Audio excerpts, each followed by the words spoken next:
جنت میں ایک گھر بنا دے اور مجھے اس ظالم قوم سے نجات دے دے.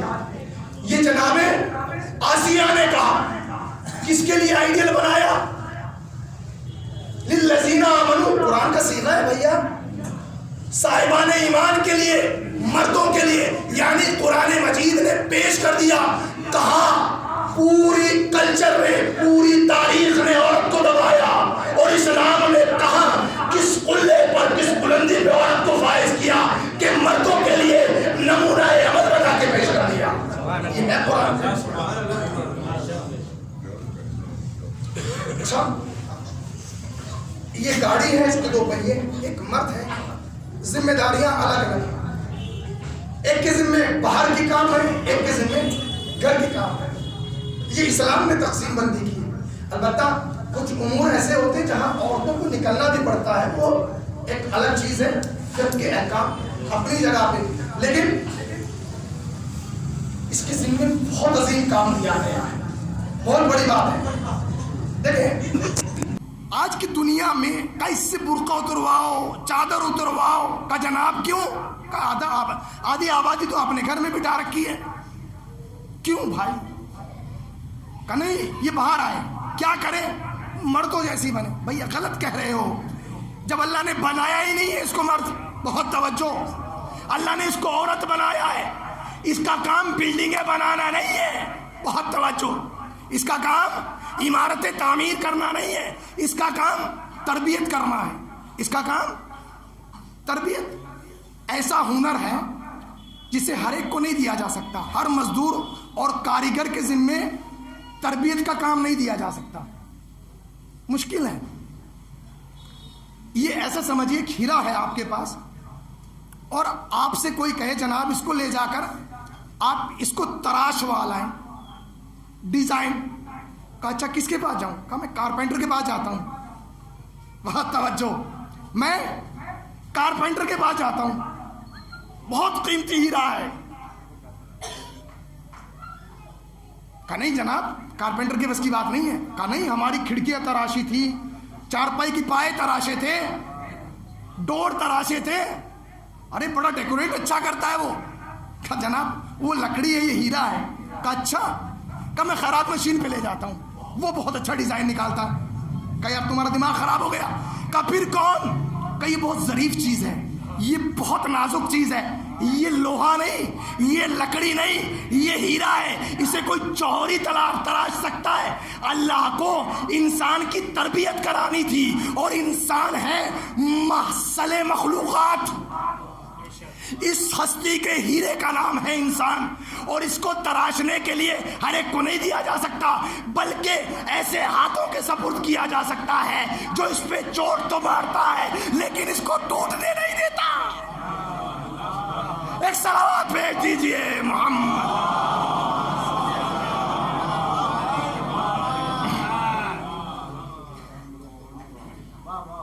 چوٹ تو مارے گا، ٹوٹے گا نہیں. یہ اسلام نے وہ مقام عورت کو دیا ہے، اور کتنی عظیم بات ہے، مجھے نہیں ملتا. صرف اسلام ہی ایک ایسا دین ہے جس نے کہا، جو تعبیر ملتی ہے الجنت تحت اقدام الامہات، جنت ماں کے پیروں کے نیچے ہے، باپ کے پیروں کے نیچے نہیں ہے. کیوں؟ وہ تربیت، ذمہ داری اتنی سنگین ہے. جو تربیت کرتا ہے وہ سمجھ لے آسان کام نہیں ہے، بہت بڑا کام ہے. ذمہ داری بڑی ہے تو انعام بھی بڑھا دیا اللہ نے. الجنت تحت اقدام الامہات. اما جنت ہے کوئی مذاق بات نہیں ہے. جنت بڑی محنت سے ملتی ہے، بڑی مشقت سے ملتی ہے. کوئی ٹافی نہیں رونگے میں اٹھا کے دے دے. ہاں ہوتا ہے کچھ لوگ ممبر پہ بیٹھ کے جنت فری میں بانٹ کے چلے جاتے ہیں، اگرچہ انہیں خود بھی نہیں پتا ہوتا ہم جنت میں جائیں گے کہ بھی نہیں جائیں گے. فاقد شیء لا یعطی، فلسفے کا قاعدہ ہے، جس کے پاس اپنا کچھ نہ ہو کسی کو کچھ نہیں دے سکتا. بھیا تیرا دامن تو خود جنت سے خالی ہے، تو کیا جنت دے گا؟ لہذا